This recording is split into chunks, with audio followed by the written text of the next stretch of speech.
While listening to Mike Guido and Josh Tariff. Buckle up!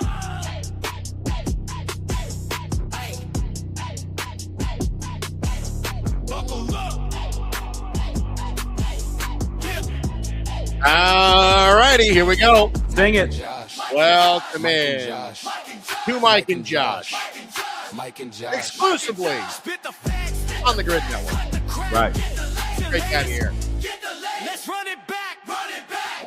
Good evening, world, and to all who would inhabit it. I can't ever get it right. It's so bad. You know, I have it in my head. One of these days, you're going to nail this intro. I know. I have it in my head, and then I never get it right, and I just botch it every time. I don't even know why I keep trying.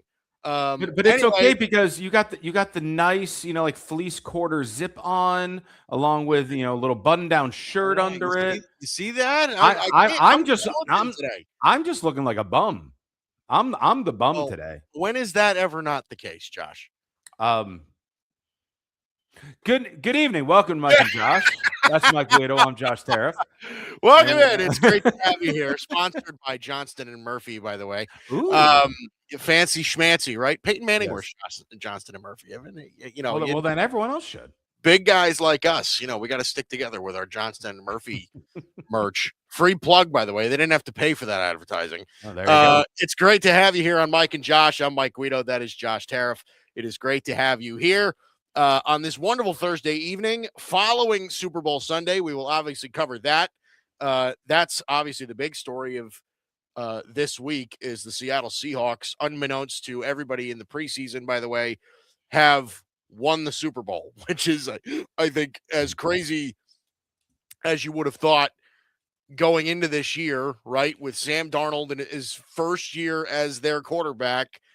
After the one good year he's ever put together in his career when he was a Minnesota Viking, he now wins the Super Bowl with Seattle, taking down the Patriots with Drake May. We'll obviously discuss that to lead the show today. Another big story that's kind of emerged this week, Josh, is the element of tanking in the NBA. Yeah. We'll obviously discuss that. I kind of have an opinion on tanking. And again, it is controversial, but what about me is not. So we will discuss that a little bit later as well. Josh, listen, it's early, but I almost feel like James Harden is working in Cleveland. I do kind of, a week later, I do kind of think it. We will discuss that as well. But first, as we always do, we cover the big stuff first. So the Seattle Seahawks winning the Super Bowl against the New England Patriots. It was sort of a runaway-ish victory. Seattle with a 29-13 win. And we both, Josh, expected this to some degree. I think we both expected a bit of a higher scoring game when we predicted it. But the separation, I think we both kind of anticipated between these two teams. Seattle was just playing such good football at the right time. The Patriots, obviously, reaching the Super Bowl is an accomplishment in itself, but not playing as dominant a brand of football as we've come used to seeing in years past. A lot of people viewed them as fraudulent, right, because of the ease of their schedule. So here's the thing. One of the things that I found super interesting about how this whole thing was perceived, and this is always getting thrown out in the ether now, is how Sam Darnold is the first quarterback of his fully star-studded draft class to win a Super Bowl. Before Josh Allen, before Lamar Jackson, before Baker Mayfield.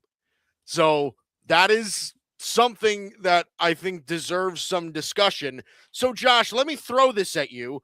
Is it official now that Sam Darnold is better than both Josh Allen and Lamar Jackson and Baker Mayfield? Oh, I mean, you put all of them together. You can sprinkle a little Aaron Rodgers on top of it, And I mean, clearly, no, he is not better. He's not skillfully better.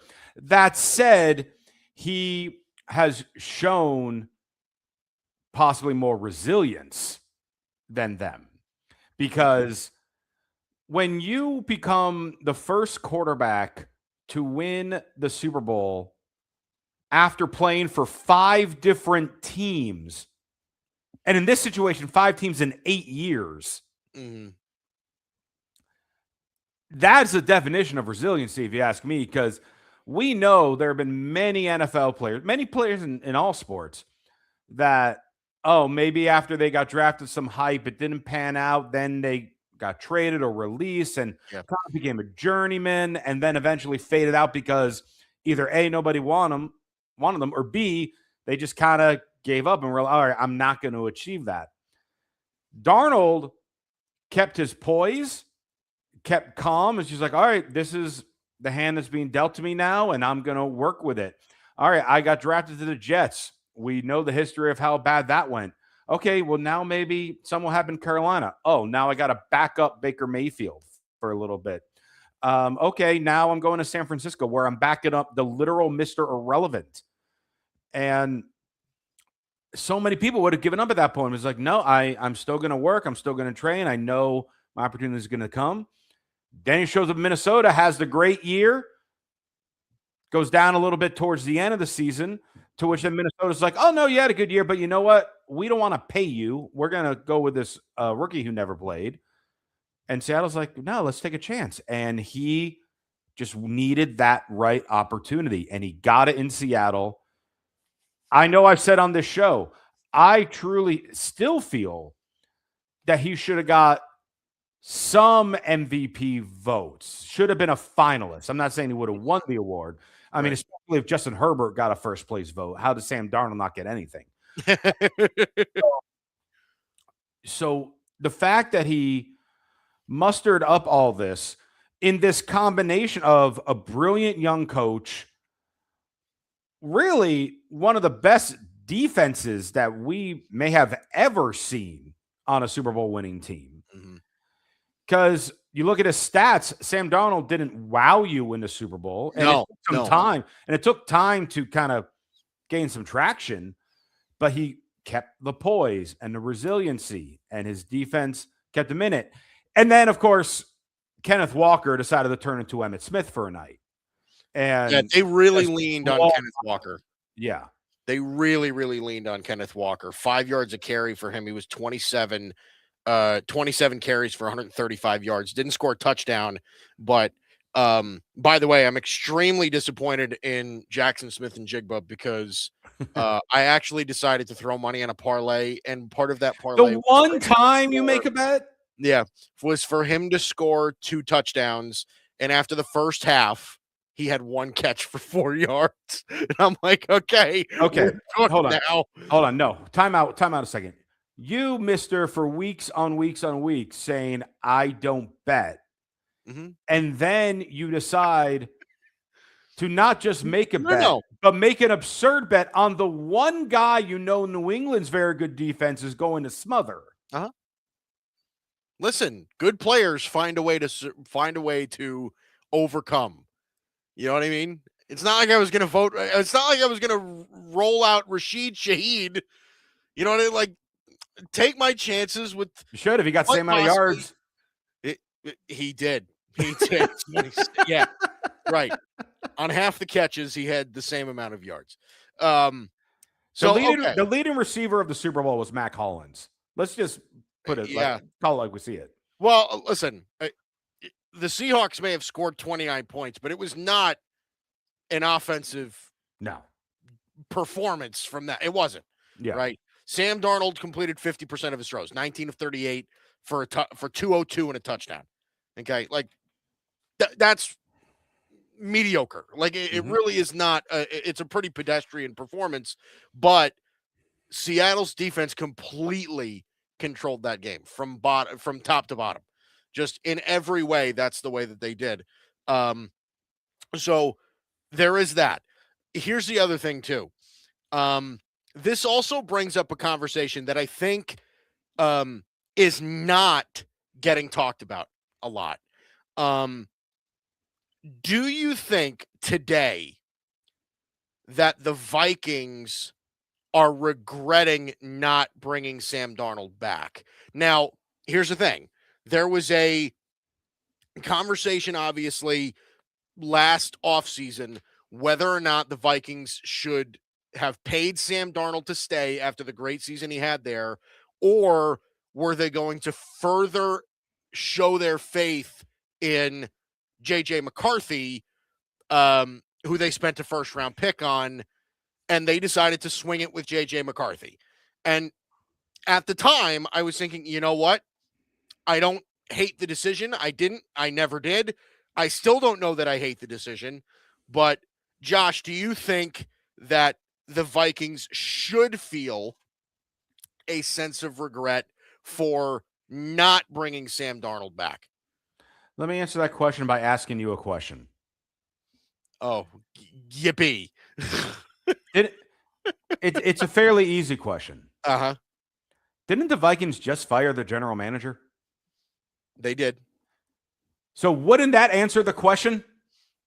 Yeah. Well, I mean, that shows that they are absolutely regretting it, because they just realized, oh, we could have got Sam Darnold on, in the grand scheme of things, is a great discounted contract for a quarterback, a good quarterback at that.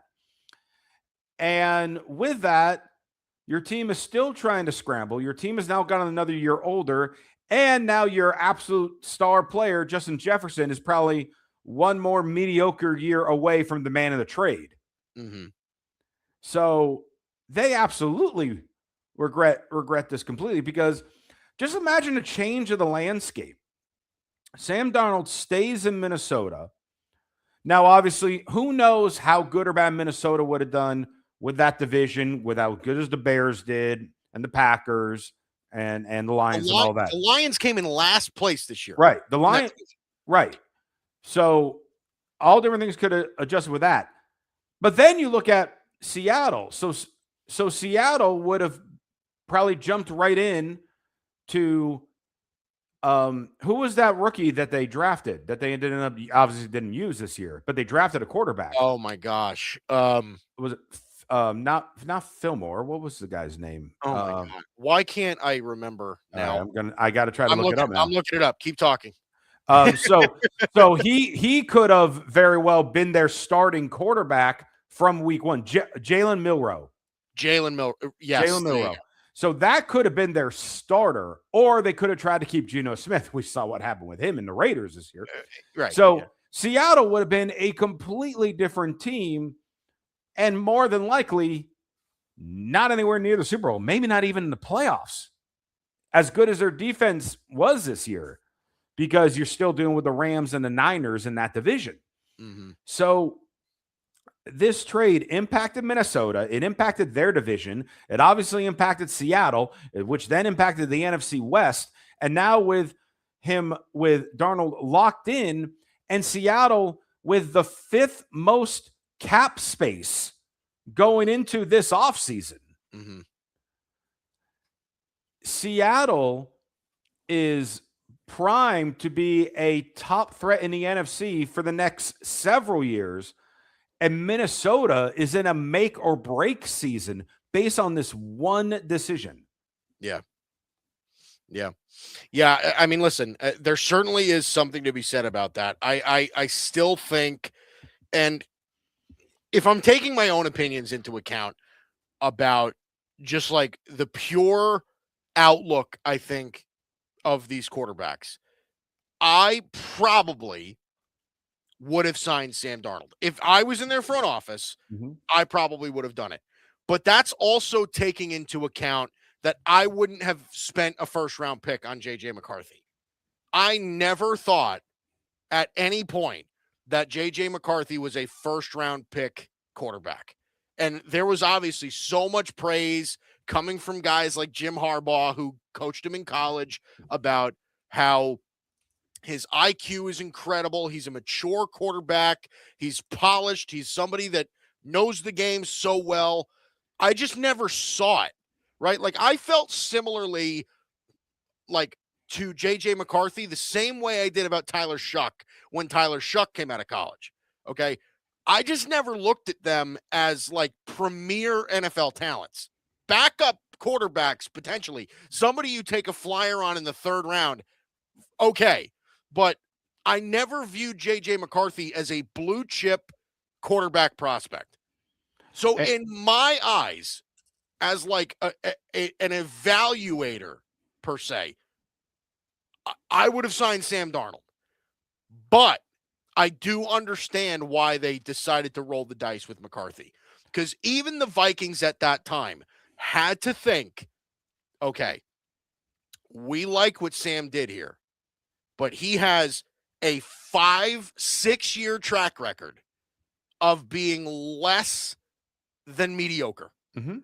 Okay. Wasted time with the Jets. Obviously didn't work in Carolina. Really didn't show much of anything in San Francisco.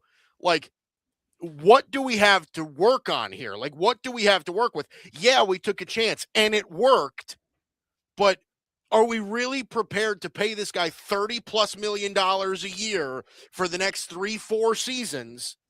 I mean, they have to think about that too.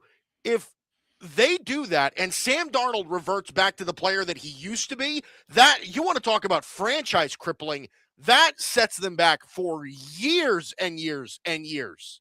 So I don't know if I can even consider what the Vikings did the wrong decision, even with Sam Darnold winning the Super Bowl. I'm gonna disagree on the last part of what you just said, because just about everything you said is spot on, because it is the risk reward. And yeah, if all of a sudden Minnesota signed him and he turned into Jets and Panthers Sam Darnold, oh, what are we going to do? Well, you know what? The Broncos coughed up more money with Russell Wilson, and they ended up finding their way out of this within a year or two. And part of that is because the Vikings decided to draft J.J. McCarthy instead of Bo Nix, who got drafted 2 picks later. Well, yeah. Mm-hmm. Then, I mean, you have even the Giants. Again, it's now I tend to be following a Russell Wilson train, apparently, because all right, they paid Russell Wilson. Obviously, not as much as what the Broncos did at this point. But it's like, oh, what are we going to do? We got all this money going in, and they still were able to draft Jackson Dart. And obviously, Penn in the South, now they're starting to mold around that. You got the Raiders, who are still paying quarterbacks that they had on their roster 6 years ago. Mm-hmm. And obviously, that's certainly taken some more time. But now, Penn in some bizarre type of trade, they think they got their guy Mendoza. So teams have made the adjustment. They weren't doomed forever. I get, yeah, it's certainly going to cripple it, especially if it got to a scenario of, oh, Sam Darnold's on our payroll. We got to pay J.J. McCarthy and we got to pay Justin Jefferson. Like something's got to give there. Kind of like what the Cowboys were in with Dak and CeeDee and Micah Parsons. Something had to give. That give was Micah. So I don't think it was as big of the gamble, being that in the grand scheme of things, it was still a favorable deal that Seattle signed Sam Darnold for. Yeah. But again, it's a matter of Minnesota chose to move up to draft J.J. McCarthy, where 2 picks later, Bo Nix was drafted. Instead of 3 picks later, Brock Bowers was drafted. So you could have even gotten, like a top tier tight end to play along with Justin Jefferson, which would have been disgusting. Yeah. So Minnesota made multiple moves to cause this to happen. And all of it can be fixed if J.J. McCarthy is healthy, because we saw a few glimpses of good games from him this past season. Sure. There was more bad than good, but if he can learn from that and next season be healthy, Minnesota is right back in the mix of everything. Yeah. If he doesn't, then they're truly in panic mode, and either Jefferson and or Jordan Addison is going to want out.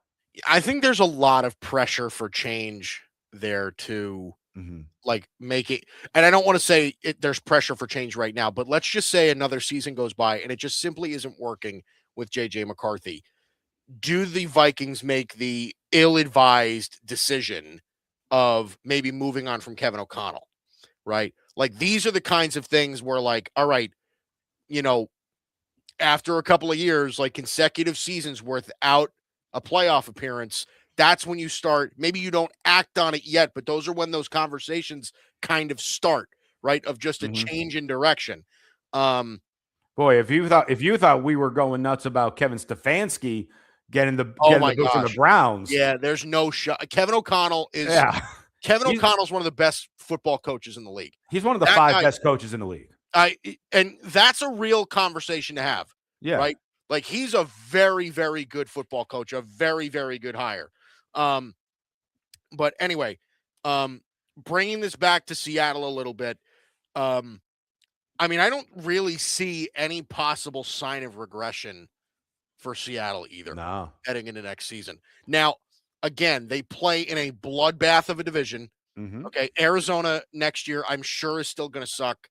Because they're come on, why? Yeah, they're going to be. They just have so much crap going on, right? Yeah, figuring out quarterback. They have a brand new head coach now again. Like, they're still trying to figure it all out. But the Rams are still going to be good. The Rams are still going to be really good. Okay. Excuse me. And the 49ers, like, the 49ers can handle their flaws fairly quickly, that given the track record that they have with John Lynch and his ability to put together a roster. That's going to still be a bloodbath of a division. But Seattle's going to be right there. Mike McDonald did an amazing job with them, right? Yep. And that defense is not going anywhere. It's just not going anywhere. They're not. I mean, and again, like we said, the fifth most cap space. They have a few free agents that you just know Seattle is going to keep. Like, Kenneth Walker's a free agent. He ain't going anywhere. They're going to pay him. Rashid Shaheed is a free agent. He's going to get paid a good amount of money, and Kenneth Walker will probably get paid too much money, given that he just won Super Bowl MVP. Yeah. So they'll bring Kenneth Walker back, but it'll be on a contract that might bite him in the ass. Well, I can see them, giving him like a 3-year deal, but it's going to be upwards of like over 25 million, right? Between 30 million over that 3 years. All right. Yeah. Rashid Shaheed's a free agent. With how he produced for them, I feel like they're going to bring him back too, unless someone just unloads a truck for him. Right. They're going to try, and it's possible that a team like, I don't know, like the Titans or something, swoop in and give them 4 years for 75 million or something. Right. Like that. Just some absurd amount of money. Right. I mean, aside from that, like you said, like their defense for the most part is locked in. Darnold locked in. JSN locked in. AJ Barner locked in. Cooper Kupp locked in. So this team is not going anywhere. And along with that, with this cap space, there could be a couple vets out there that are like, hey, I need to win a ring before I retire. I can go to Seattle for a discount and be on a favorite, Super Bowl favorite. Yeah. So Seattle is in a great position. And then with when it comes to the New England side of things. Yeah. Hold on that. Oh. We'll discuss New England after the break. Ooh, okay. What up, Cowboys Nation? We are Cowboys Can Fan. Like Canadian fan. And we're big Dallas Cowboy fans. We live stream every Dallas Cowboys game with our unapologetic, intoxicated play-by-play and color commentary, and we guarantee you won't find anything like this anywhere else. We do that in the ring together? We told you not so bland was here to stay, baby. And if you like to have a couple cold ones, Crack 'em if you got 'em, son. Crack 'em if you got 'em, son. Crack 'em if you got 'em. And watch the Dallas Cowboys play football. you need to join us 1 hour before the Cowboys kick off, throw your score prediction in our live chat, and if you're right, guess what? We'll send you a shirt, some Can Fan merch. Click the link, check us out, and subscribe if you like what we do. Oh, and remember, BYOB. Yep. Oh, yeah. Bring your own boosh.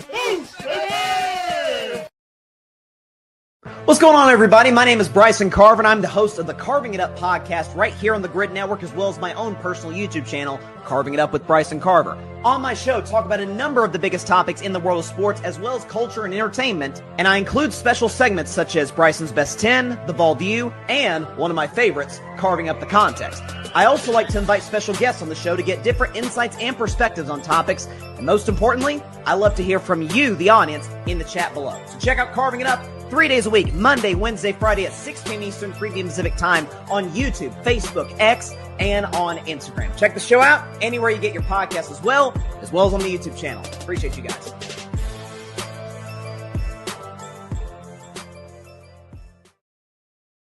Alex Rodriguez is coming out with a documentary, and it goes into detail. Like, he's never talked about the steroid part of it and all the pressure. You will do a lot more desperate things to try to stay relevant, and you can see that he was straining to be this person that he wasn't, instead of just being the person that he always should have been. Just, I'm Alex Rodriguez, because of imposter syndrome. He had to be somebody that he wasn't. Goes to the Yankees, gets another big fucking contract. I empathize with that, because when you're this great player and people are looking at you and they're looking through you, it makes you realize that maybe Alex doesn't matter. I have to be A-Rod. Yo, this is Barry Grant Jr. I want to give a big shout out to Mike and Josh, and be on the lookout for more clips from All Even Podcast. This is Patrick L. Brown, lead journalist here at the Grid Network, reminding you to make sure that you check out all of the latest articles over on the Grid's webpage under the blog section. There you will find the hottest takes in sports, mixed in with some mental health articles as well. Dare to be different? Enter the Grid, your new leaders in digital media, sports, and entertainment. As I always say, stay tuned. Well, thank you, Patrick. We are back here on Mike and Josh, exclusively here on the Grid Network. Just spent some time talking about the Seahawks side of the Super Bowl. And let's take a gander now at the New England perspective of this. So, Josh, here's the thing. Obviously, this was a team that was virtually shut out all night, right? Yeah. Really couldn't get anything going. Not even the running game, which they've leaned on quite a bit over the past, pretty much all year, but especially in the playoffs from Andre Stevenson, Travion Henderson. They really kind of leaned on their running game towards, the back half of the season heading into the playoffs and in the playoffs. But this was just something the Seattle defense came prepared for, something that they just didn't have any gas with. From the New England perspective of things, what did you kind of come away with after their Super Bowl loss? I mean, I came after, what I learned from it was kind of what we were thinking, was that this Patriots team was way ahead of schedule. Mm-hmm.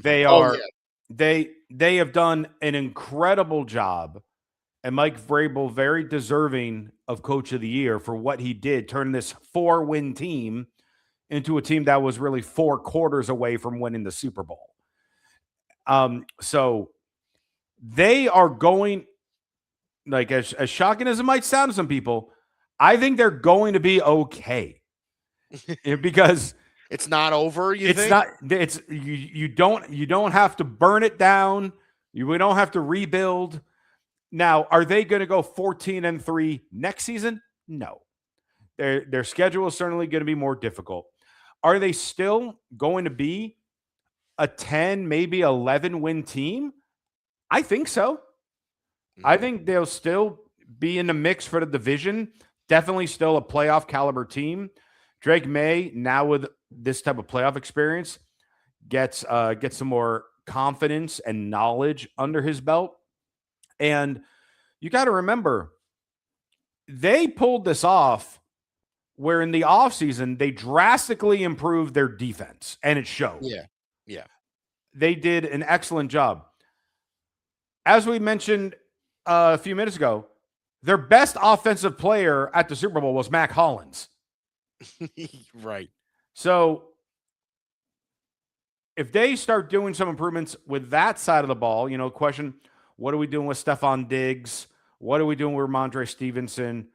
Travion Henderson, rookie. How is he going to improve in his second year?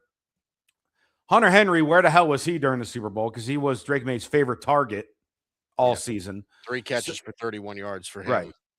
So they definitely have some issues on the offensive side of the ball. I think they're going to be able to work their way through it. And I really think they're going to be fine. And because we know there's the history of the Super Bowl runner-up is just like abysmal the following year. Mm-hmm.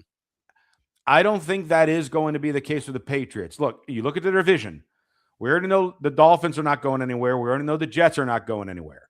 They're going to deal with Buffalo, probably split those 2 games with Buffalo like they do every year, it seems like. Right, yep. And then with their more difficult schedule, see where the cards lie. They probably tumble a bit. Right. Right. Again, they're not going to be a 14-3. They're not going to be the 1 seed headed in next year. But they are going to make some right moves. Just like we said with Seattle, there are going to be some free agents that be like, hey, I'm willing to go over here to try to win a ring, because the Patriots are back in that conversation.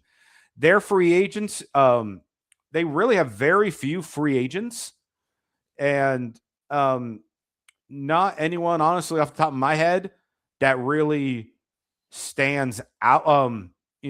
K'Lavon Chaisson is like really the one as far as their free agents. So I'm taking this as a learning experience for the Patriots, for this young Patriots team that really all of a sudden advanced further than they were hoping maybe to be considered for the playoffs, maybe a 500 team. Mm-hmm. So I think it's still a big win for them, even with the devastating loss that they encountered. And I think the future is going to be just fine for them. Yeah, I mean, it's hard to really say anything different. I mean, it was just a game that Seattle's defense took advantage of New England. They just simply did. Yeah. Okay. Drake May was sacked 6 times. There were 3 turnovers by Drake May. That I think is something that there's going to be a chip on Drake May's shoulders now. Mm-hmm. He's going to look back on this postseason run and forget about the Super Bowl loss. It just wasn't a great playoff run for Drake May. It wasn't. Right. Okay. He was very pedestrian through most of the playoffs. They just kind of coasted into the Super Bowl. And I think if you look deep into that organization, they probably know that, right? They know that they didn't dominate their way through. They snuck out some wins. That's what, that's just the nature of the beast. Yeah. And listen, if you're the Patriots, like, you're looking at that and you're just like, okay, listen, if this is what our ceiling is when we coast, then what can we be when we further develop, once we get everybody going, right? We make some additions to this offense, right? Because their defense, I think, is fairly, like, we obviously know it. It's Super Bowl ready. Yes. Right? Seattle didn't have a great offensive game either. Nope. Right? So the Patriots defense, for the most part, really did their job. Yeah. And somehow finding a way to create a serviceable pass rush with really some draft failures, right? Guys like K'Lavon Chaisson, guys like Harold Landry, like, these are guys that have had very minimal success in the NFL and then found a way to recreate themselves in New England, to create a serviceable pass rush. That's so important for them, right? The interior of that defensive line is nasty. Milton Williams and Christian Barmore and guys like that's a really talented group of players on the inside of their defensive line. I mean, they have so many good pieces. Christian Gonzalez is one of the best corners in football that doesn't get talked about all that often. Like, they do have a really talented team. They're phenomenally coached with Mike Vrabel. It is like, there might not be a better coach organization fit than Mike Vrabel and the New England Patriots. It just works. It is a perfect fit. So yes, the future is absolutely bright. I think, just in my humble opinion, and again, we still have free agency to go through. We still have the draft to go through. There's so many things that we have to go through before we get into next season. We're literally a few days away from the Super Bowl being over. Doesn't it feel sad? Yeah, I know. We're months and months away before we get football. No, back. but yeah, I know. I'm just sad that football's done, and now we got to focus on other sports. I know. Now we have to focus on the NBA. Great. Great. We have plenty of NBA talk, by the way, today. Also. We do. Yes. But I think Buffalo is going to be a problem next year. Just gut feeling. Really just a gut feeling. You want to talk about chip on their shoulder. Mm-hmm. I mean, Buffalo let this season get away from them. They really did. Okay. Letting go of Sean McDermott. I think Joe Brady is going to work possibly as hard as any new head coach in the league this year. He's gonna work the hell out of that offense. I'm telling you right now. I know that people are saying, well, I don't know how much different it's gonna look, right? Since they just promoted him from offensive coordinator to head coach. I understand all of that. But I also think that Joe Brady's one of the better offensive minds in the sport. And I think going into this season, he can't just think, all right, let's run it back with the same system. I don't think that's going to be the case. I think he's going to completely revamp what the Bills do. And as long as the Bills can get some serviceable help as far as perimeter weapons can go, I think that Bills offense can be lethal next year, given what Josh Allen can do, what James Cook can do in the running game. You're right. The Dolphins are going to suck, and the Jets are obviously going to suck, and all of that. But so New England is not going to have to go through what teams in the NFC West are going to go through or anything of that nature, in the NFC North, whatever. But the Patriots are going to have to deal with, quite frankly, what I think is going to be one of the 3 or 4 best teams in football next year. I really think Buffalo is going to be really, really good. And along with, trying to find another offensive weapon, I'd be willing to put money that they are going to make a splash on the defensive side this offseason. Mm-hmm. Whether they pull off some trade for Max Crosby or whether they pay Trey Hendrickson a lofty sum of money. They know their weakness was on the defensive side of the ball. As much as it was just kind of like a who's who of who can Josh Allen throw the ball to, they were still putting up plenty of points on the board. Yeah. It was their defense that kept holding them back. Yeah. So I really think they're going to make a splash this offseason because, like you said, chip on their shoulder. They got to go all in. You have Josh Allen and James Cook in their primes right now. Yeah. You have to do this. Otherwise, it's never going to happen. Yeah. So they're going to be battling with New England. And I mean, and the same can be said with some other teams, in other divisions. The Chargers, they're going to look to probably make another move because if it wasn't for their offensive line just being decimated, they could have been a bigger fight in the playoffs. And now obviously adding Mike McDaniel to the offensive side of things, along with what they already had as a good defense, right? They're going to be, Denver's going to, Denver's going to be there. Kansas City is still a thing. Let's also not forget that, the Chiefs are still around too.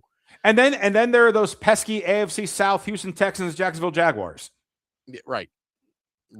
So now notice neither of us brought up any team in the AFC North.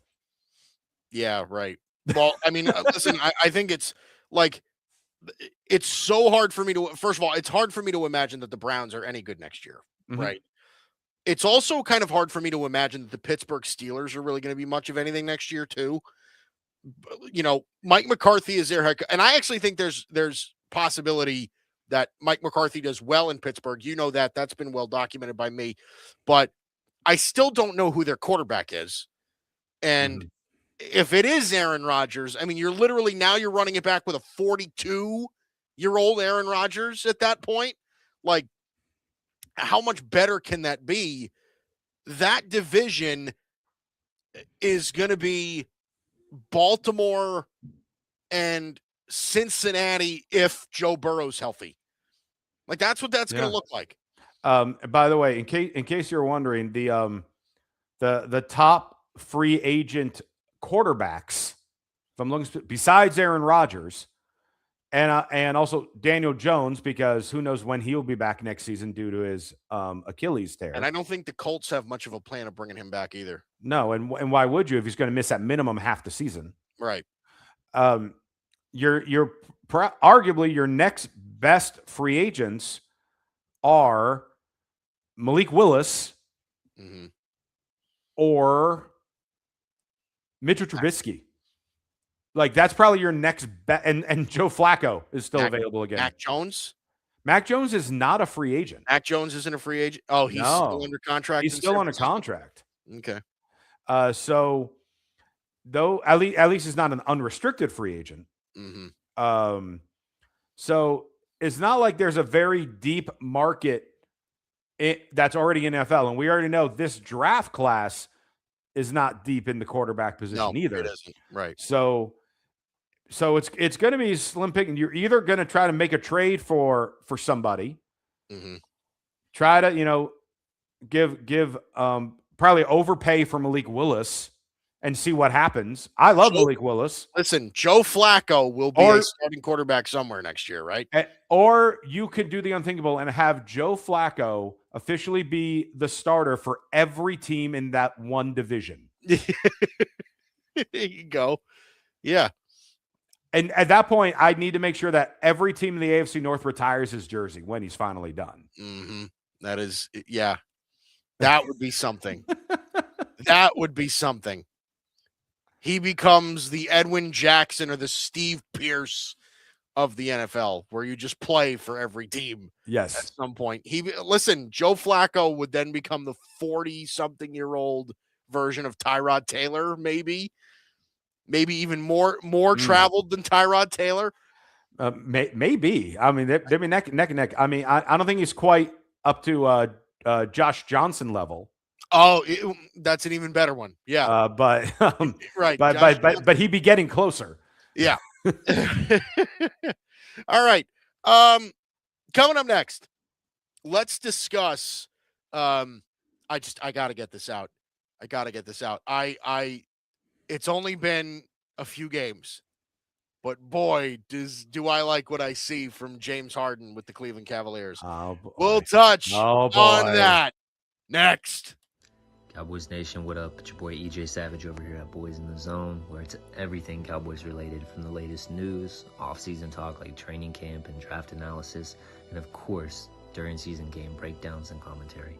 Would love to see you in the chat kicking it with myself and other members of Cowboys Nation, whether it be a guest that I myself bring in, or a Cowboys fan forum videos where I bring you guys on, or even other chat members. We're always live on Twitter and YouTube, talking the boys. So really, the only thing left to say is, how about them Cowboys? See you there. Peace.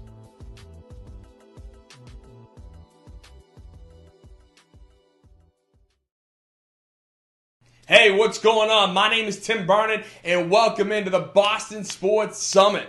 If you're a fan of any of these four teams right here, or you're like me and you love all four of them and you follow them religiously, you're a big fan, this is the show for you. The big thing with this is real commentary and authenticity. I'm going to tell you like it is. If we're great, then we're great. But if we suck, I'm going to tell you that we suck and we need to improve. I'm also not afraid to call out our ownership or front office for making bad decisions, just like I'm not afraid to call out our coaches or our players for screwing some things up or doing great. All right? Because that's what this show is all about. It's about authenticity. So listen, if you're a fan of any of these teams or you're a fan of all four of them, check me out, the Boston Sports Summit, every Wednesday, live at 7 p.m., and it's electric, all right? We're going to go into some great detail about the Sox, Patriots, Celtics, and even the Bruins. And hey, you might even get a guest appearance from my little puppy here. So, it's a great show. Don't forget to tune in every Wednesday, 7 p.m. You can also follow me on all socials, on Instagram, X, and YouTube, Boston Sports Summit. So check us out. It's a great show. It's a great time. Hope to see you there. God bless. What's going on, y'all? It's Arthur Hurst from the Grid Network, letting y'all know to check out the Saturday morning tailgate starting at 10 Eastern every Saturday.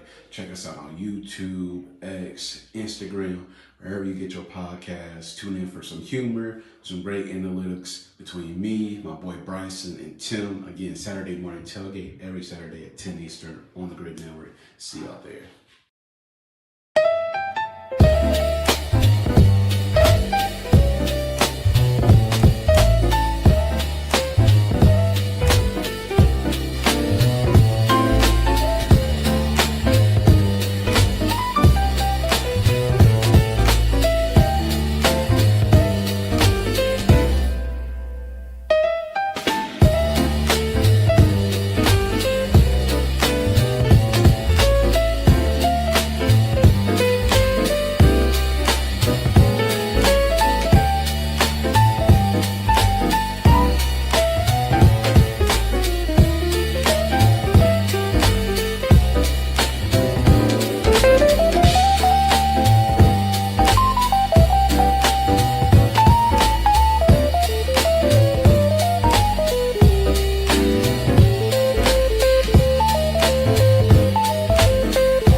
Welcome back.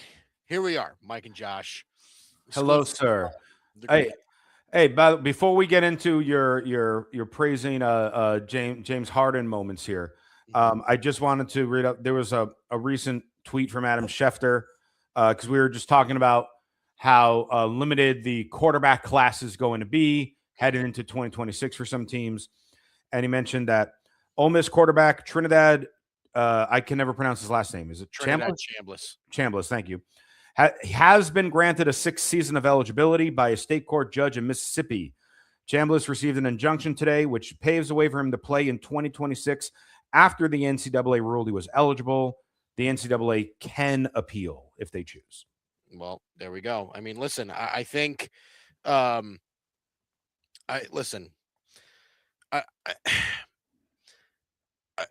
I guess the Jets are going to have to wait another year for their next quarterback, I guess.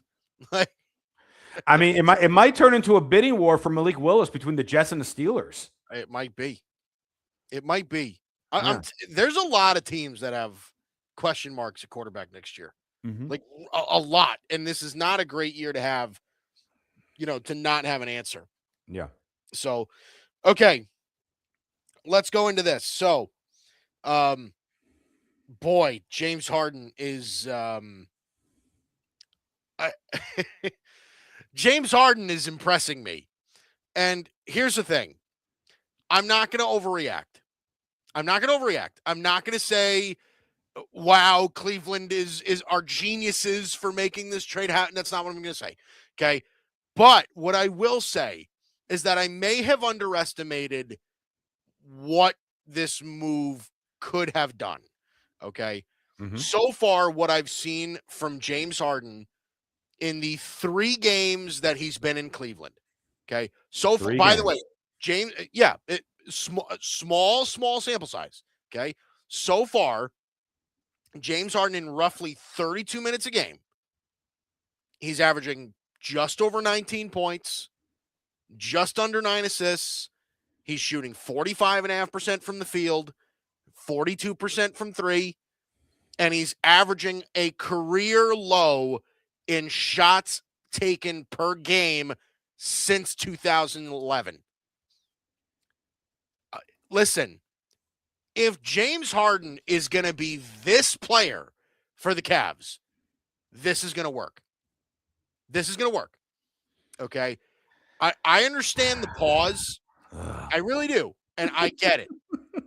But let's be real. Okay. James Harden in this offense, where the utilization of guys like Jared Allen and Evan Mobley is so critical to what they do. Sure. There might not be another player in the league that creates more pick and roll offense in, like I said, in basketball than James Harden does. This is looking like it's working. Okay. This is the taste that Cavs fans are getting of this is why it'll work. Okay. I'm not trying to get overly excited, but what I'm saying is that this is what it'll look like if it's working. Okay. Okay. I'm half bought in. I'm half bought in. After 3 games, you are half bought in. I'm half bought in. All right. I'm giving it a chance, Josh. All right. I do want to remind all of our viewers and listeners that since we are just a couple days away from Valentine's Day, Mike is showing how easy it is to be smitten over somebody. How do you think I got married? Did you meet her on Monday and got married on Friday? Yes, 100%. Full mail order. Not even. Yeah, doesn't matter. Mike, you're 3 games. 2 of those 3 games were against Sacramento and Washington. Yeah, I understand. 2 of the worst teams in the league, and the few shots. Well, he still is playing with Donovan Mitchell, and last night Sam Merrill turned into Steph Curry, so he didn't need to take many shots. When Merrill was he 9 of 10 from 3? 9 of 10 from 3. Yes. So he was unbelievable. He was incredible. Oh, Merrill was incredible. Boy. And I will tell you this: over these 3 games, I am thrilled for Cavs fans on how it's starting. This is how James Harden always starts on new teams, though. He always starts, all of a sudden, things are clicking. He's hitting with this star and this star. And they go on a little hot streak. And it's like, ooh, this might work. This is feeling good. James Harden's having fun. He's losing weight. These other players are contributing. Sam Merrill is Klay Thompson. Jared Allen looks like a beast. All looks great. Talk to me in May. Talk to me in the second round of the playoffs. So essentially what you're saying, Josh, is I should know better. That's what you're saying. Yeah. Is that I should know better. I mean, James Harden track record speaks for itself. I'm not telling you you're wrong. I will not root for a James Harden playoff team until James Harden actually makes the finals. I'm not talking about wins a ring. Listen, and he's only been in the well, he was in the finals with the Thunder. Yes. But aside from that big 3, has he ever been in the finals? He got to the conference finals once with Houston. No. Right. Yeah.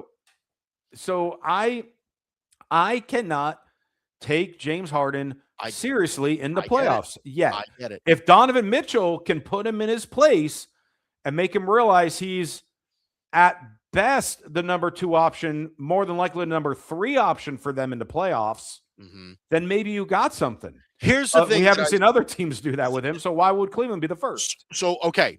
And like I said, I get what you're saying. I'm not telling you you're wrong. You're not wrong. Okay. What I will say is that what I see right now from James Harden in a 3-game sample size, I understand that's the and big now we're on an caveat All-Star break. So. I get it. And now we're in the All-Star break. And by the time the All-Star break ends, Evan Mobley will be back. Right. So that's a whole different set of experimentation that Kenny Atkins is going to have to figure out. But what I've seen so far is that James Harden has clearly, and I watched the game in Sacramento. I watched the game with Washington. Like, these are not things that I'm pulling out of thin air by just looking at the stat line. I watched these games because I was so intrigued on how this was going to figure out. I have NBA League Pass for $100 a year. I have it, okay? just so I can watch my Cavs games that are not on ESPN. Okay.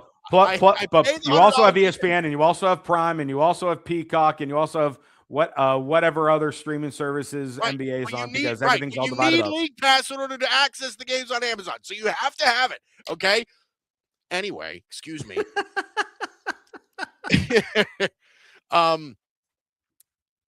This is a different James Harden type of basketball. This is not ball dominant James Harden. It's not. Okay. Mm-hmm.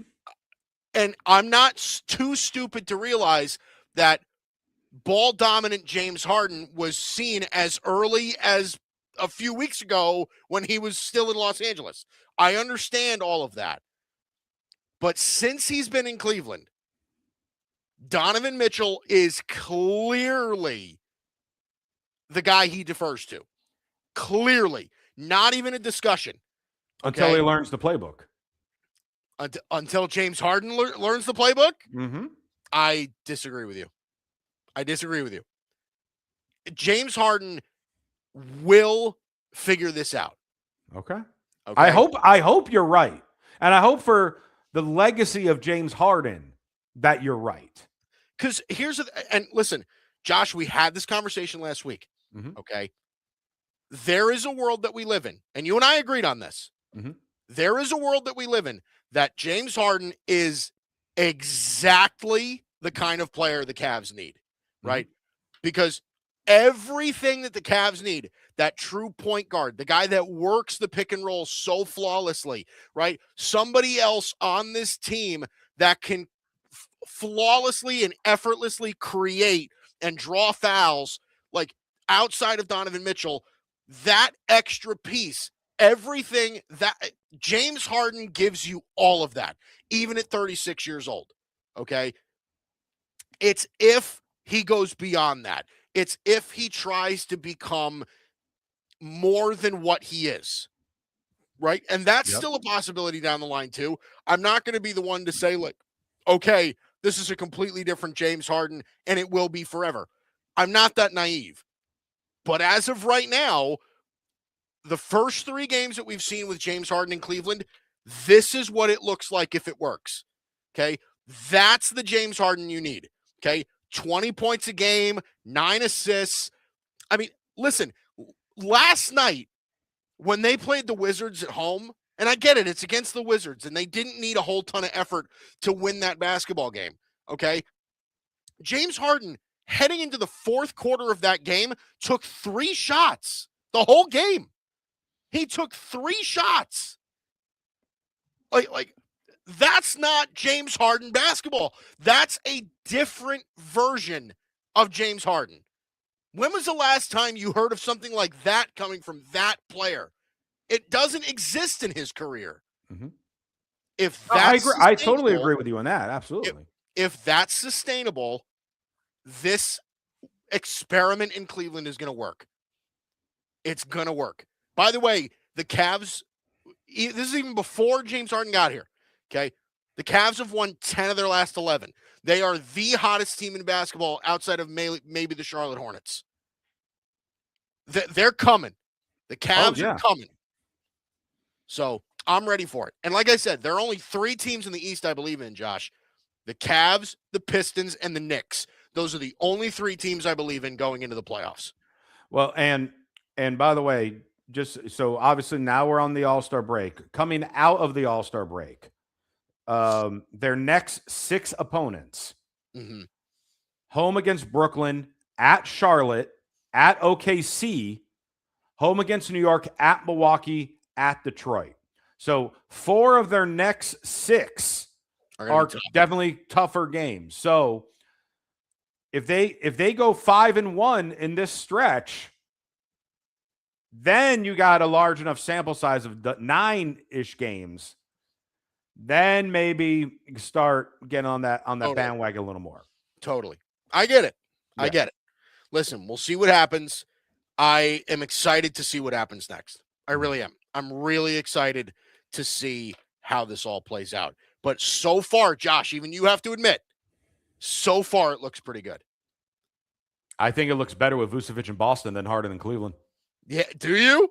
I've been telling you, Vucevic in Boston is like the most perfect fit to me. What is Vucevic doing in Boston? I just remember he jumped in like a day after he got traded off the bench and dropped a double-double in his debut. Vucevic in Boston.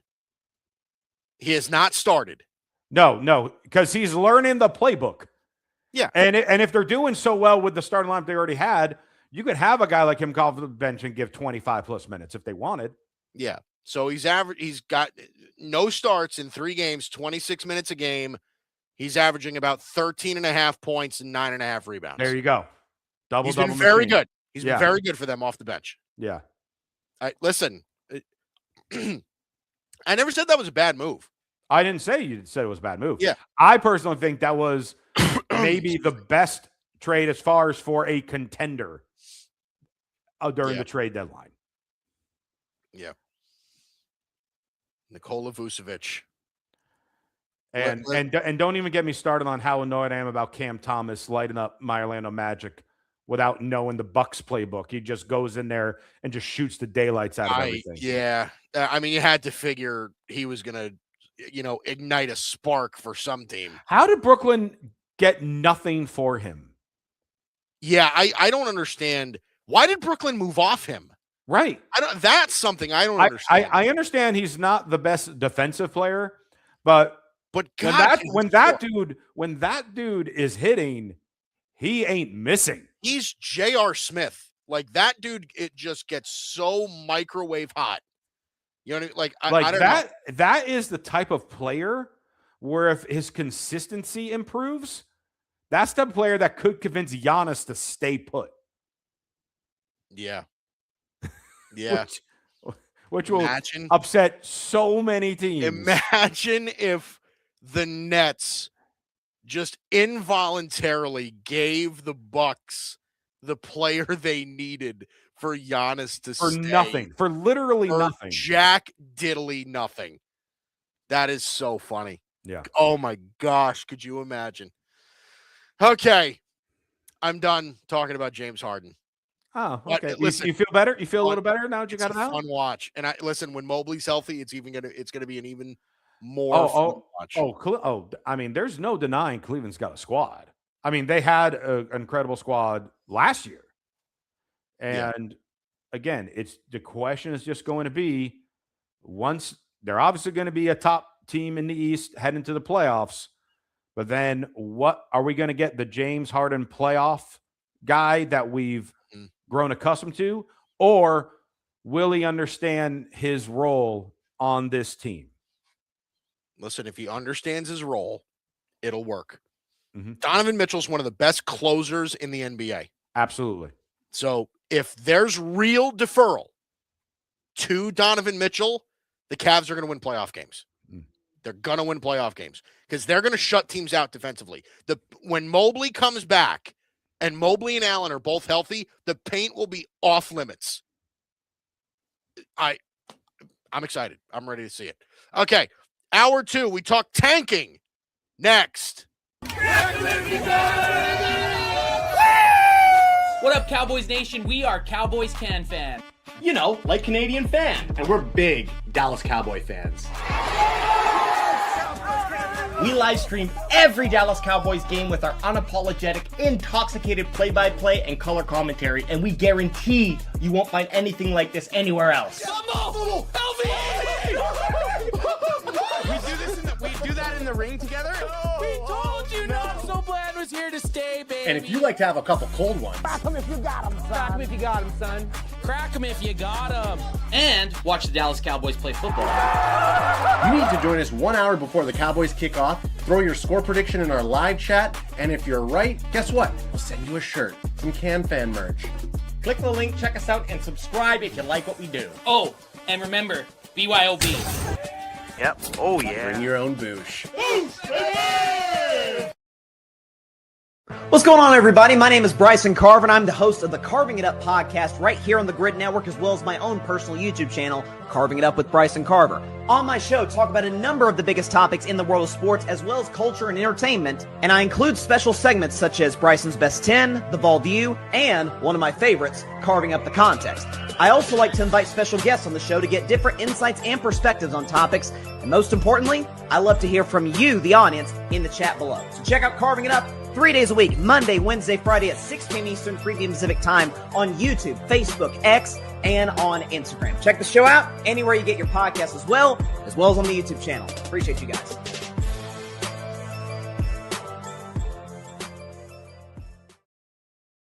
Alex Rodriguez is coming out with a documentary, and it goes into detail. Like, he's never talked about the steroid part of it and all the pressure.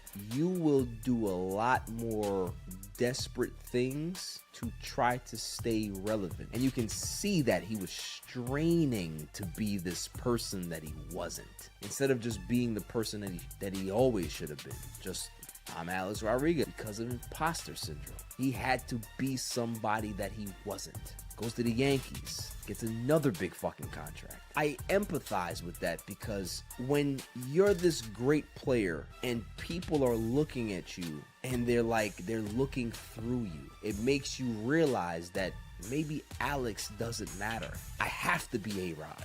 Yo, this is Barry Grant Jr. I want to give a big shout out to Mike and Josh, and be on the lookout for more clips from All Even Podcast. This is Patrick L. Brown, lead journalist here at the Grid Network, reminding you to make sure that you check out all of the latest articles over on the Grid's webpage under the blog section. There you will find the hottest takes in sports, mixed in with some mental health articles as well. Dare to be different? Enter the Grid, your new leaders in digital media, sports, and entertainment. As I always say, stay tuned.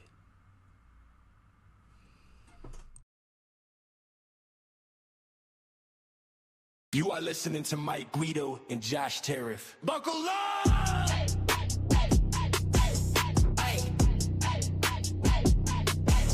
Buckle up!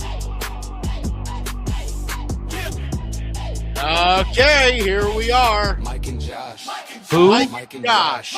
Who? Mike and Here Josh. exclusively. Where? On hour number 2. When? What? Why?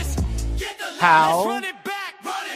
Did I do all of them? Did I do all the who, what, where, when, why, and how? You went through all 5 W's. There you go. Right there. You did. That's what we provide. Nice. We provide the who, what, where, when, why, and how do we do it? I'm so By glad hanging out right here. as a future educator.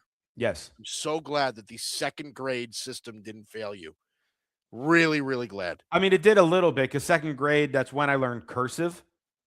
And I don't think I've used it since cursive in second grade. Yeah, and I don't think I've used it since third grade. You learned cursive in second grade, really? Is that like you're making it sound like that was early? Oh, well, you also got to remember nowadays are still struggling to write at that age. Well, you also got to remember how much older I am than you. I was. That's true. That's true. I mean, these days you're back in the ruler days, aren't you? You're. Oh, I was excellent with the ruler. Excellent with a ruler. I was proficient with stencils. Hey, there you go. We were all about these things called books. Whoa. Yeah. Whoa. I mean, what's that? There was ancient artifacts. There was maybe one computer in the classroom, which people took turns playing word and number munchers, and maybe if we got spicy, a little Oregon Trail. There you go. Were PowerPoints a thing? PowerPoint presentations a thing for you? God, no. You know what we had? I don't even know if they make these anymore. They were called an overhead. Overhead projectors. You know that. Okay. Yeah, of course. Listen, I'm not that young. That's what there was no such thing as PowerPoint. We had overhead projector with like this like clear this clear thing that you would write with erasable Sharpies. Dry erase, dry erase, clear, right. Yeah. It was between that and just chalkboards. We used one or the other. And we thought when people used the overhead, that it was the coolest, most technological thing there was. I know. I'm surprised you didn't have to carve your writing pieces in rock. Chisel it out, with a little pickaxe. Dink, dink, dink, dink, dink, dink. I'll tell you what my favorite thing was always like with annual little like fundraisers where I would spend like $1 and get like 5 real pencils of like baseball or football teams.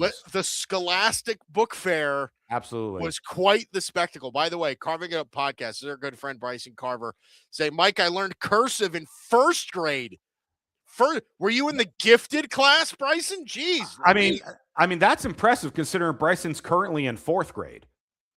So that I'm impressed. He is an infant compared to some of us here at the Grid. Anyway, I am not unk to Bryson. I am a literal unk to someone like Bryson. You are a fossil. I mean, you are you're something we see in a museum compared to Bryson. That's true. You're an exhibit. Anyway, Hour 2, it's great to have you here. That's Josh Tariff. I'm Mike Guido. It's great. This laughing is making me break a hip. Okay. It's true. Yeah, I can hear the cracking. Yes. So one of the big topics, by the way, of this, that's kind of emerged over the past couple of weeks, has been the tanking discussion. And there's been a lot of talk about that for several years now. This is not a new conversation, but it is kind of reemerging, and especially with some news that came out today, right? Jaren Jackson, after just being traded to the Utah Jazz, is now being announced that he's potentially out for the entire season. And listen, that's a big deal, right? Utah gave up a lot to go get this guy. Now, again, they are not a contending team. They're not a playoff team. This is not a team that is really in contention for much of anything. And a lot of what they do is for their future plans. But this kind of reemerges the conversation of tanking, of our teams just simply losing on purpose to gain better assets for the future. Now, I have my own opinion on this, but the big awaited thing, okay, you texted me this and said, I can fix tanking right now. Now, how, Josh? How? Well, let me first emphasize a little more, in what you were saying, as far as we're seeing tanking at a whole nother level now, because we've seen tanking in the past where, there's this guy who, without a shadow of a doubt, is by far the number 1 generational pick. There might be a few teams that are already at the bottom and try to tank to increase their odds in the lottery to get him. This year, and you're better, with the college and draft prospects than I. Yeah. It does not sound like, though, there is one clear-cut, far and away guy above everyone else. It's just that this year's draft class is very deep. It's deep, and there's a couple real good talents at the top. Yeah, there's not that one Cooper Flagg. There's not that one Victor Wembanyama, but there's like 3 or 4 really good guys at the top. So we're in a situation, though, where we're seeing so many teams, all of a sudden, someone has a legit serious injury. Now, Jaren Jackson's did turn into something a little more serious, that he's getting checked out on his knee.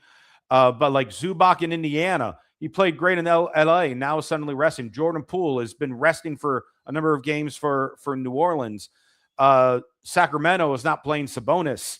So like there's all these different things of several teams. Wizards, not playing Trae Young. And the question comes to, well, what are they doing it for? Okay, they're trying to do it because the NBA's, in my opinion, the only league where it's actually exciting going in. I love the lottery. I think the lottery is entertaining, and the NBA, that is something the NBA has that no other sport has as far as for ratings and marketing and things like that. Because every other sport, all right, whoever's the worst team That's generally, they're getting the number one pick. Here you get the best odds for the number one pick.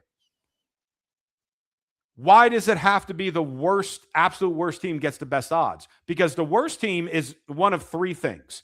They're the worst team because either A, they're purposely tanking, which we're seeing right now. B, they're decimated by injuries, which there's usually a couple teams in every sport that happens to every year. Or C, their general manager has no idea what they're doing and has built a terrible project, and now they got to try to rebuild. So with those three things, and some teams are a combination of them, while other sports, okay, that happens, they're automatically the first pick. Since the NBA is the lottery style, you have several purposefully do these things to try to increase their chances at it. Where, to your point that you mentioned, there's no Wembanyama. And it's not like there's a Victor Wembanyama every other season or anything like that. Like maybe 1 in 10 years, there's a guy like Wembanyama where all of a sudden we're like, ooh, we better get that first pick to get this guy. So instead of rewarding the teams that are the worst, why don't we reward the teams that were the closest in taking that step? So here is my solution that would avoid tanking. First off, we adjust the lottery. Instead of it being 14 teams, it's 10. Because you're taking out the teams that made the play-in now. You're taking them out of the running for the lottery because they have a shot at getting into the playoffs and doing something. Okay. They have worked their way up to that. So now we're down to 10 teams for the lottery. The team that was the closest to getting in the play-in has the best odds for the number one pick, because that tells me they're one player away from taking that next step and being a playoff team. Okay. So you essentially avoid the tanking because now you're getting the odds in reverse. It doesn't mean that one of the worst teams can't get the first pick. We just saw last year the Mavericks had like a 2% chance and they got the number one pick. So it's still feasible because it's the NBA lottery, and that's a must-see TV moment for these struggling teams that are hoping to rebuild. Yeah. But now, if I'm looking at the standings right now, the three teams that technically would have the best quote-unquote odds with this formula would be the Bulls, the Bucks, and the Grizzlies. So the Bulls and the Grizzlies, especially, you get them a top-tier guy, now all of a sudden they are refocusing to try to take that next step to get back into the play-in and start being a team on the rise. And you know what? Hey, you're down at the bottom. You're a Washington Wizards, you're a Sacramento Kings, you're New Orleans Pelicans, and you're at the bottom every year. There's a reason the Kings and the Wizards and the Pelicans and the Jazz have always been at the bottom, because they keep trying to stack these up and hope that something hits. Well, now you can't purposely tank. You got to try to work your way up for the better chance. And you know what that's going to do? That's going to improve confidence. That's going to improve revenue. That's going to improve fandom. And that's going to improve your odds of getting a better guy to take that step and actually be a competitive team in the NBA. I rest my case. I have fixed tanking. We can all go home. Okay. So I actually like that idea. I'll say that, you know, kind of in the preface of my opinion of the whole tanking thing, because I do agree that, like, adjusting the lottery system, if this is the system you're going to have in place, adjusting the lottery system to look something like you just said, I think that would truly fix the issue in that sense. Here's the thing, and I've held this opinion for a long time. I think tanking's good for the sport. And here's the reason why. Okay. I don't think that there's a problem to be had. I think the problem is with the lottery itself. The NBA has the biggest tanking problem of any sport, right? Yes. Perceived tanking Agreed. problem. Mhm. Okay. You don't have this problem really. I mean, listen, baseball is so much different because their draft is so much different. It takes 4 years for guys that you draft to make it to the majors anyway, right? It takes 5 years for the international guys that you buy to come up to the major leagues anyway. When you sign them when they're 17 years old, it takes them forever to go up anyway. It's so much harder. And obviously there's no salary cap in baseball. So a lot of the richer teams stay good and a lot of the poor teams stay bad. It's a different sort of animal. Mm-hmm. The NFL is obviously a different sport as well, just because you literally have so much parity in that league where half the teams that make the playoffs the season before don't the next year. The draft changes everything, and there's so much that shifts in the NFL, but they don't have a lottery. The worst team gets the first pick, okay, and so on and so forth. Yep. This is my thing with the lottery in the NBA. The reason the lottery exists, as so the NBA says, is to combat the issue of tanking. The worst team in the NBA can't purposely lose and guarantee themselves the number one pick. Okay, on paper, that makes sense, but it clearly isn't working. Mm-hmm. It just isn't working. The lottery doesn't work. Now, what the lottery does do is it provides one extra night, or maybe even a couple of, instances where there's a little added entertainment. Right. It's exciting to see, okay, who's going to get the number one pick. Now, that's honestly why I think the lottery is still around, because of the excitement that comes with it, rather than the solution that it perceives. And no other sport has that. That is like a must-see TV, ratings grab, etc. for the NBA. Right, 100%. But like I said, it doesn't work. It doesn't work because, like you said, the Wizards are always still bad. The Jazz are always bad. The Kings are always bad. Like, these teams that are bad stay bad. It's not like this is motivating teams to spend more money or to, put more money into their player development or their scouting or anything like that. Like, the teams that suck still suck. Yep. It's not like the lottery is influencing them to get better. In fact, I think it's actually influencing them to kind of stay where they are and hope that it gives them even more of a chance to say, well, we just got to hope that we luck into the number one pick. Mm-hmm. Right?